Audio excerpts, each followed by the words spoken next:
ترجیح کو یاد نہیں کرتے. نہ یاد کرنا اس کو ترجیح دینا ہے. ٹھیک ہے. اس کے علاوہ ترجیح کے علاوہ مطلب اس سے بیونڈ ہے اس کا جی مطلب. Beyond that, much above that. کیا سوال ہے یہاں پہ آپ کہہ رہے تھے جی؟ سر میرا سوال یہ ہے کہ آپ نے ابھی بولا کہ جو درویش لوگ ہوتے ہیں ان کا بہت زیادہ بھروسہ ہوتا ہے اللہ تعالیٰ پہ. تو سوال یہ ہے کہ درویش لوگ اکثر اپنے آپ کو ساری دنیا سے علیحدہ کر لیتے ہیں, ٹھیک ہے, اور تنہائی میں جا کے اس طرح وہ کر رہے ہوتے ہیں, عبادت کر رہے ہوتے ہیں, وہ اکثر دنیا سے نہیں ملتے. لیکن جو اسلام ہے, اسلام ہمیشہ سوشلائز چیزوں کو آپ کا بتاتا ہے. تو درویش کی اگر ہم لائف جتنے بھی ہوتے ہیں ان کی لائف کو دیکھیں اور دوسروں کی لائف کو دیکھیں تو درویش سوشل لائف میں بہت کم ہوتے ہیں, ٹھیک ہے. اور لیکن اگر ہم صحابہ کی لائف کو دیکھیں, صحابہ کا ایمان سب سے زیادہ تھا انسانوں میں نبیوں کے بعد, تو ان سب صحابہ کی لائف کے اندر سوشل لائف سب سے زیادہ تھی. تو یہ درویش کس طرح کہہ سکتے ہیں کہ مطلب کہ آپ علیحدہ ہو جاؤ اور دنیا سے اور ساری عبادت کرنا شروع کر دو, پھر آپ کہہ دو وہ اس طرح کرو کہ آپ کا بھروسہ بہت زیادہ ہو جاتا ہے. ایک حد تک ہو جاتا ہے, لیکن اگر آپ دوسرے اسپیکٹ سے بات کرتے ہو تو پھر آپ کا بھروسہ دنیا کے اندر آتے ہو, اور جتنی برائی ہوتی ہے اگر آپ دیکھو تو جتنا آپ سوشل لائف کے اندر زیادہ ہوتے ہو تو اتنی آپ کی برائی زیادہ آپ برائی کی طرف ہوتے. تو آپ ذرا اس کو ایکسپلین کر دیں کس طرح ہو سکتے. میں نے شاید پچھلے پروگرام میں عرض کیا تھا کہ ہمارے رویوں پر ہندو معاشرے کی اقدار کا بہت اثر ہے. اور تصوف کے بارے میں جب آپ نے سوال کیا تھا تو میں نے آپ سے ایک عرض کی تھی کہ تصوف, اسلامی تصوف جب بر صغیر میں آیا تو یہاں اس میں کنٹیمنیشنز بہت شامل ہو گئیں, اور وہ کنٹیمنیشنز تھیں ہندو معاشرے سے. اسلام کے اندر تارک الدنیا ہونے کا کوئی تصور نہیں ہے. جو آدمی تارک الدنیا ہو جاتا ہے وہ دراصل اپنے آپ کو آنسریبل کر رہا ہے اللہ کے سامنے بڑی شدت کے ساتھ کہ بحیثیت بیٹے کے اس کے فرائض ہیں وہ اسے پورا نہیں کر پا رہا, بحیثیت باپ کے جو اس کے فرائض ہیں پورے نہیں کر پا رہا کہ دنیا چھوڑ کے ایک طرف ہو گیا, سو آن سو فورتھ.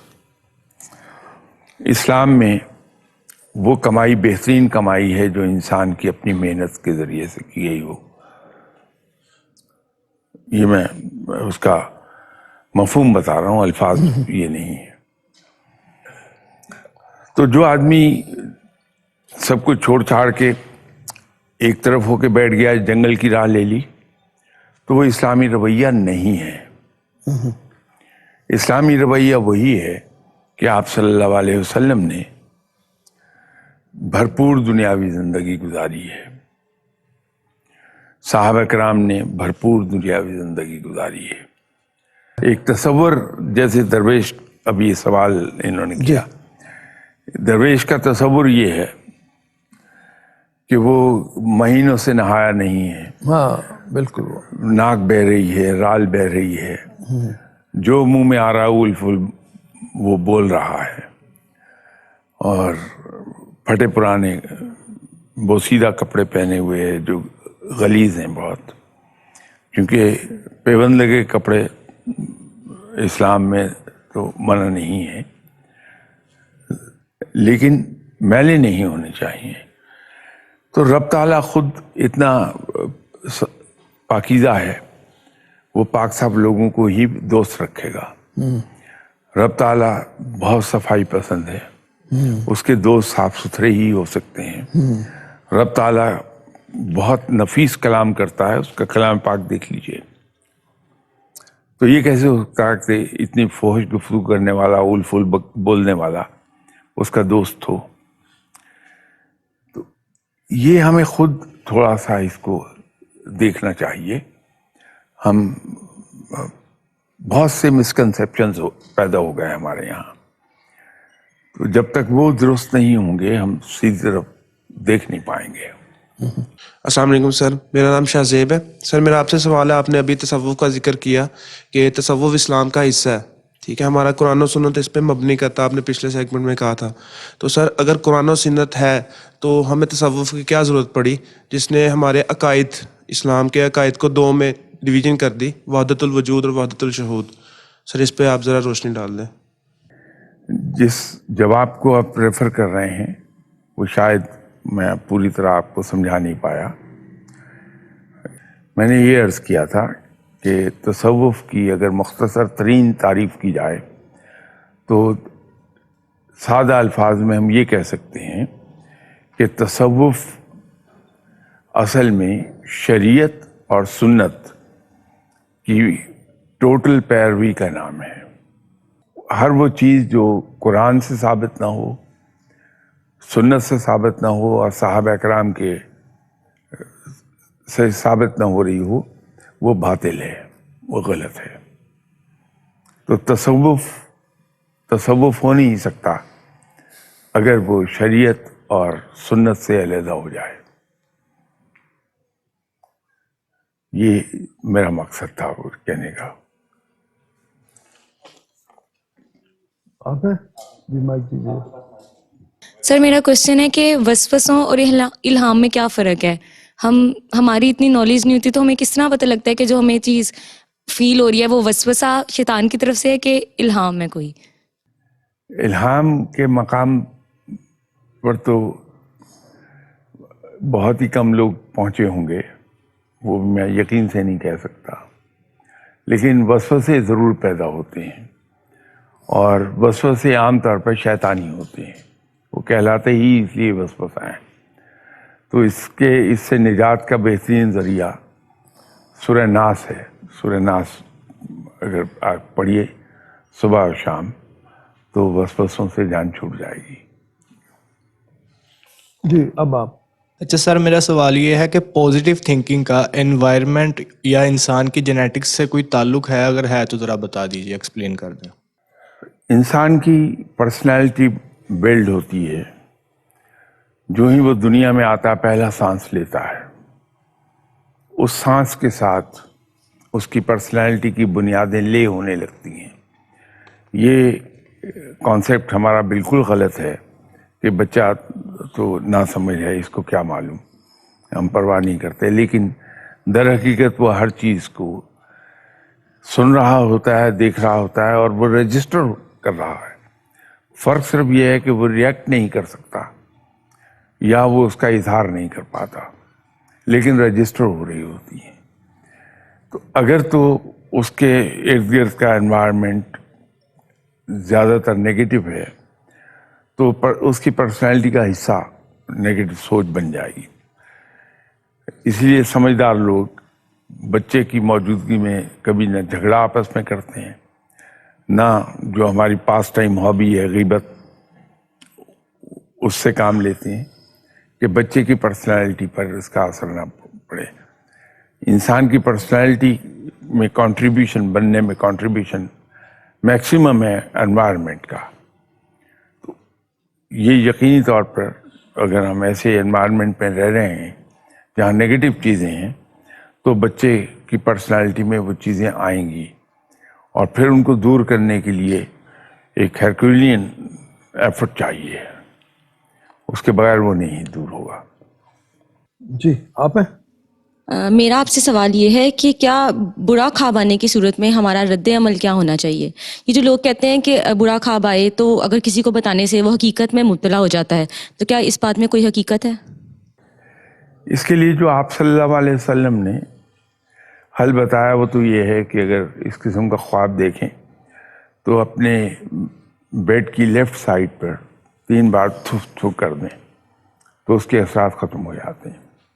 لیکن اس کو اگر علمی لحاظ سے دیکھیں انسان, ایک تو خواب صرف اور صرف دوپہر 2 بجے سے پہلے سنانے چاہیے, اس کے بعد نہ بتائے جائیں. دوسری چیز یہ ہے کہ جس کو ہم خواب بتائیں اس کے بارے میں ہمیں یہ یقین ہو کہ اسے علم تعبیر حاصل ہے تاکہ وہ خواب کو صحیح وہ بتا پائے. اس میں اکثر اوقات چیزیں سمبولک ہوتی ہیں. جو چیز ہمیں نظر آ رہی ہوتی ہے اس کا مطلب وہ نہیں ہوتا, اسٹریٹ فارورڈ مطلب اس کا نہیں ہوتا, بلکہ سمبولک ہوتا ہے وہ. تو یہ علم تعبیر رکھنے والا ہی اسے ٹرانسلیٹ کر کے آپ کو بتائے گا. اس لیے آپ خواب بتانے سے پہلے یہ دو چیزیں انشور کر لیجئے کہ ایک تو 2 بجے دوپہر سے پہلے سنا دیں خواب, اور دوسرا جس کو سنا رہی ہیں اس کو علم تعبیر حاصل ہے. تھینک یو شاہ صاحب, آپ کی بھی بہت مہربانی, آپ کا شکریہ. ہم نے پروگرام آپ کی خدمت میں پیش کیا, امید ہے آپ کو پسند آیا ہوگا. اپنا فیڈ بیک ہمیں ضرور دیجیے اور اپنے سوال بھی ہم تک بھیجتے رہیے تاکہ ہم ان کو پروگرام میں شامل کریں اور شاہ صاحب کے سامنے رکھ سکیں. ابھی اجازت دیجیے, اللہ حافظ.